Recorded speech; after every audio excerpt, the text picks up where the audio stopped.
All right, what up, y'all? I saw this comment under my community post. So I was like, I got to do this video.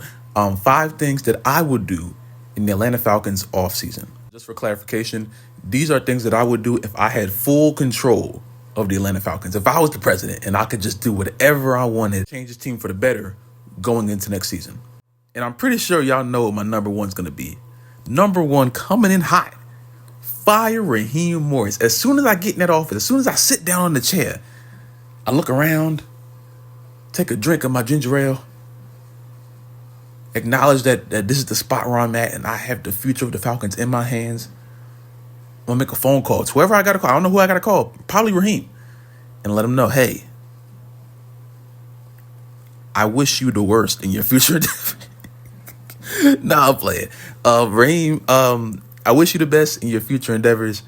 But my man, you have been officially fired from the position of head coach on the Atlanta Falcons.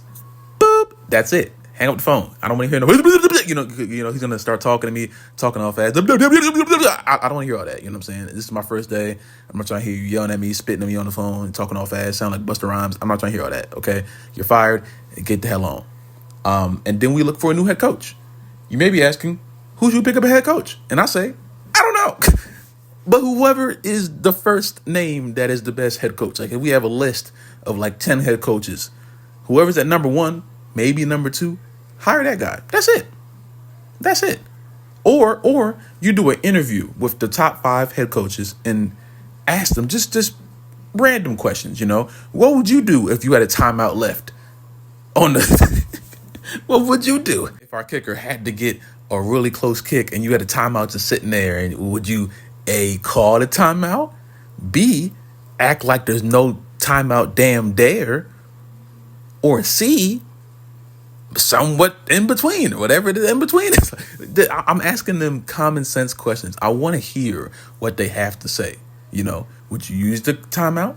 Would you forget about the timeout? Would you act like you can't call a timeout as if you're not the head coach? Like, I'm asking them simple questions, and how they react to these questions are going to gauge how what I do as far as hiring them. But the first step, getting Raheem Morris out the way and hiring literally whoever I deem is a better head coach that means something for our team, that's what I'm doing.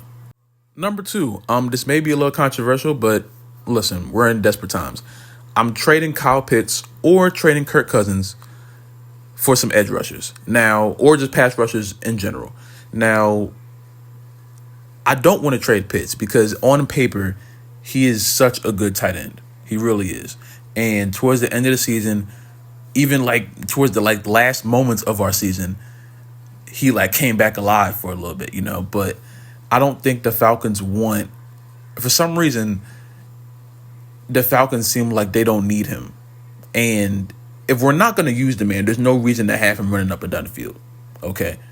I'm going to be honest with you. I love having him there. It's going to hurt because I think if you throw the ball to him, I do think that he can be something. You know what I'm saying? Because he was something when we got him. I think he was I don't think he even missed a catch in college or something like that. But obviously college is different than the NFL, So for some reason that didn't transfer over to the NFL. I'm not sure why, but maybe he just doesn't fit in the scheme. Maybe this Atlanta Falcons scheme doesn't really need a tight end or a tight end of his talent, even though I think every good offense needs a tight end of his level, to block, to catch. I do think that he's needed. It's just, if we're going to have him here and we're not going to throw to him, what's the point? It feels like we're wasting our time and his time. So I'm saying just cut the losses and trade him because he has high value. He's still very young. So you trade him and get some edge rushers that we really do need, because pass rush, when we started blitzing halfway through the year, it looked better for our team instead of playing 20 yards back and playing zone defense the entire game. When we started rushing the passer, you know what I'm saying? We looked better as a defense. You feel me? So I do think that that's something we need to do. Trading Kirk is kind of weird because of how big his contract is. And I don't know what teams are really prepared to take on that big of a contract. So we're probably going to have to trade him to a really bad team who has some really good players too. And hopefully we get some defensive linemen. If it comes down to getting offensive linemen, I'll take that too. I'll take pass protection. We always need that. We always need that since now Penix will be QB1. We need that for sure. But yeah, I do think either we're probably trading Pitts would be the thing that we have to do because something has to happen, and I can't have him on the team and him just not being a part of the offense. We're wasting his time. We're wasting money. We're wasting all of his talent because he's not even being used, and again, I do feel like in a way it would hurt us to lose him because, like I said, he's a very good player, but he doesn't fit this scheme for some reason. And if our scheme doesn't fit him, there's no reason to just have him here wasting everyone's time, Now, number 3, draft some offensive linemen. Now, again, we have Penix as QB1 now. I assume he's going to be starting QB1 next year. Get some linemen that can protect the man. Make sure that he's not running left and right every single play immediately. Find some linemen that can give him some time to make the passes that we've seen him make this year. We've seen very, very, very, very small glimpses of how good he can be. His only problem is overthrowing. That's it.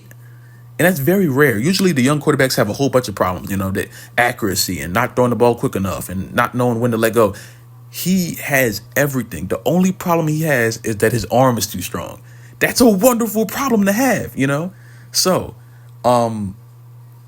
as long as we can figure that out, and my step 5, I think is probably going to figure that out, But yeah, we need to get some linemen that can protect Penix back there because he's young. There's no reason for him to be just getting hit all just repeatedly, in these first few seasons of him really running this offense. So we get some offensive linemen that can protect him, allow him to make the passes that he shown that he can make, and then we just move on from there.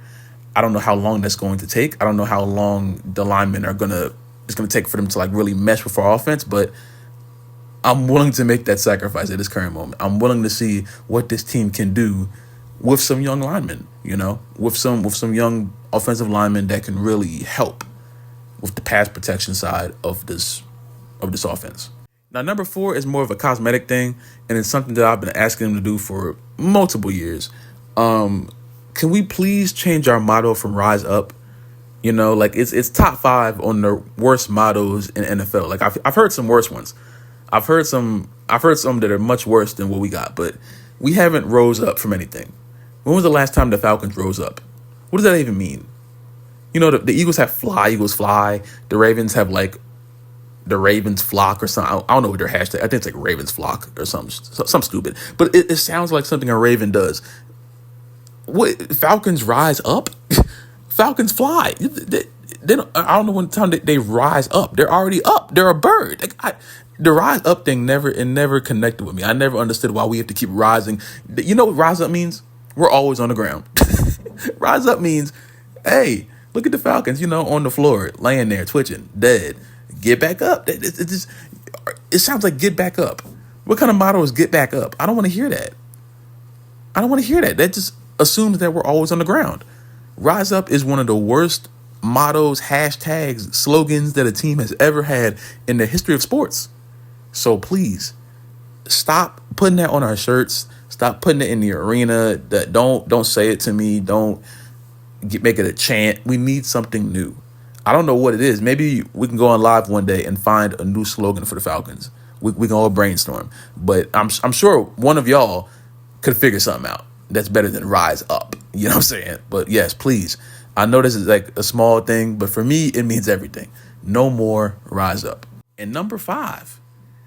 This one, if you've been a long-time supporter of my channel, then this one probably is going to surprise you a little bit. If you're watching this is going to make you very happy, I think. I want to offer Matt Ryan a job as QB coach for Penix. Now, again, if you know me on this channel for a long time, I never liked Matt Ryan. Never did, And every time I say it, I get he was I understand all that. It doesn't make me hate him any less. You feel me? I don't like Matt Ryan. I never liked Matt Ryan. And I do feel like he could be someone who could help Penix out. Because he is, I think by stats, and by history, at least for the modern era, the most successful Atlanta Falcons QB, and I do think that he would be one person that could help Penix with his overthrowing problem, because Matt Ryan had an arm, but Matt Ryan's arm was super accurate.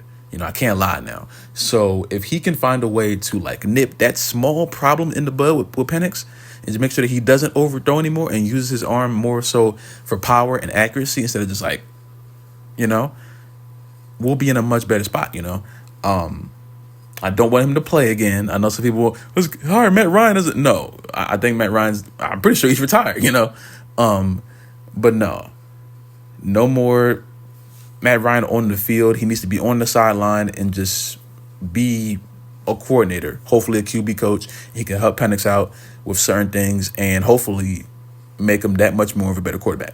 And yeah, that will be my top 5. So y'all let me know how you guys feel about that. Do you think those 5 moves will make the Falcons a better team next year? If you have a top 5 for the Falcons, let me know in the comments down below. And yeah, that's about it. But stay safe, drink water, praise God, and I will see you in the next video.